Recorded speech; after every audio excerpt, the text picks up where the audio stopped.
জয় হিন্দ friend, Baruipur physical training academy থেকে বলছি। আমার নাম Abhijit Mondal. SSC GD practice আমাদের শুরু হয়ে গেছে। আমাদের এসএসসি জিডি কিন্তু প্রথমেই 1 সপ্তাহ ফ্রি ট্রায়াল দেওয়া হচ্ছে। যারা মেসে থাকবে তাদের পার ডে 100 টাকা করে নেওয়া হবে যারা মেসে থাকবে। আর যারা যাতায়াত করবে তাদেরকে পুরো ফ্রি কস্ট প্র্যাকটিস করা 1 সপ্তাহ।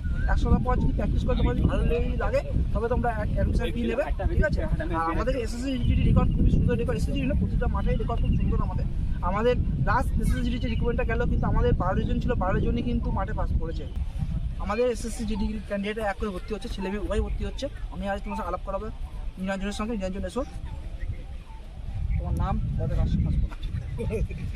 আমার নাম নিরঞ্জন চক্রবর্তী। আমি আসছি দক্ষিণ দুর্গাপুর থেকে। প্রথমত আমি একজন জিডির ক্যান্ডিডেট। আগের বছরে আমার মাঠ ছিল, সেখানে আমি মাঠে খুব বাজেভাবে ফেল করি, নিজের উইক পয়েন্টটা বুঝতে পারি। তারপর এই 3 মাস আগে দাদার সঙ্গে কন্ট্যাক্ট করি, দাদা আস্তে আস্তে আমাকে মাঠ পাস করা। তারপরে এখানে আসি, প্রথম দিন থেকে আমার খুবই ভালো লেগেছে। যারা যেরকমভাবে প্র্যাকটিস করাচ্ছিল শিডিউল মেনটেন করে, সেগুলো আমি ফলো করি, প্রতিদিন প্র্যাকটিসে আসি। তারপর এখন নিজের ইমপ্রুভমেন্টটা খুবই ভালোভাবে বুঝতে পারছি। প্রথমে আমি 3 রাউন্ডও ঠিক করে দৌড়াতে পারতাম না, পা ধরে যেত, ঠিক করে শ্বাস নিতে পারতাম না, শ্বাস আটকে যেত, বুক ফুলে উঠতো। তারপরে আস্তে আস্তে সেই স্ট্রেংথগুলো বিল্ড আপ করি, একটার পর একটা নিজের স্ট্রেংথটাকে বাড়াই। আজকে ছেলেদেরকে এত মুভমেন্ট কেন হচ্ছে ছেলেদেরকে বলি আমি। প্রতিদিন আলাদা করে থাকে, প্রতিদিন আলাদা করে থাকে না। সোমবার দিন লং রান থাকে, আমাদের মাঝখানে পাওয়ার ট্রেনিং থাকে, মাঝখানে ওয়েট ট্রেনিং থাকে, মাঝখানে পিএস রান থাকে। কিন্তু তাই জন্য ছেলে প্রতিটা ছেলে মাঠ পাস করছে এই কারণে যে একটা ছেলেকে আমি কী করছি, যে প্রপার যে অ্যাথলেটরা দৌড়ায় অ্যাথলেট ওতে প্র্যাকটিস করাচ্ছি, ভুলভাল প্র্যাকটিস করাচ্ছি না। ভুলভাল প্র্যাকটিস হচ্ছে না, তার কারণে ছেলেরা পাস করে যাচ্ছে প্রতিবারে। আমার মনে হয় ছেলেরা তখন মাসে তখন জিডির ছেলেরা 12টা ছেলে মাঠ পাস করে চাকরি জয়েন করবে, ঠিক আছে? তার মধ্যে 12 জন মাঠ পাস করে সবাই এসেছে।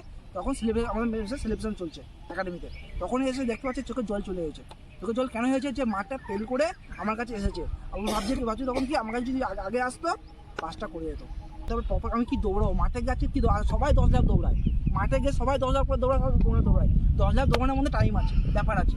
10 লাখ দৌড়াবো কীভাবে? 10 লাখ দৌড়াতে আমার কত মিনিট টাইম লাগবে, আর কত মিনিট টাইম দরকার 10 লাখ দৌড়াতে গেলে? এইগুলো একমাত্র প্রপার অ্যাথলেট তারাই জানে। সবাই যা 10 লাখ দৌড়া, 10 লাখ দৌড়াতে গেলেও কিন্তু পার ল্যাপ দরকার, পার ল্যাপ এত করে নিয়ে যেতে হবে, তবে সে মাঠ পাস করবে। 1600 মিটার জন্য আলাদা টাইমিং, 5 কিলোমিটার জন্য আলাদা টাইমিং, আর 10 কিলোমিটার জন্য আলাদা টাইমিং। কিন্তু টাইমিং ভাগ আছে, কিন্তু আমরা জানি, কারণ আমাদের ইভেন্ট ছিল, মেন ইভেন্ট ছিল 1500 মিটার, 5 কিলোমিটার আমাদের ইভেন্ট ছিল, কারণ আমরা জানি। যাই হোক, এসএসসি জিডির যে ছেলেদের জন্য একটা কথাই বলবো, এবারেও কিন্তু যারা একজন আমার কাছে আসবে আমি 100% সাকসেস দেবো। আজকে চ্যালেঞ্জ করে বললাম, অন ক্যামেরায় বলছি আমি, আমাকে এসএসসি জিডি যারা আসবে 1 সপ্তাহ ফ্রি ট্রায়াল রইলো, প্র্যাকটিস করবে, প্র্যাকটিস করে ফিরে যাবে না, চ্যালেঞ্জ করে বললাম। 1 সপ্তাহ প্র্যাকটিস করে দেখো কেমন লাগছে, ভালোবেসে বলবে আমাকে প্র্যাকটিস গ্যারান্টিতে কথা বলবো তোমাকে আমি আজকে। আর কিছু বলবো না, নেক্সট ভিডিও দেখা হবে। জয় হিন্দ।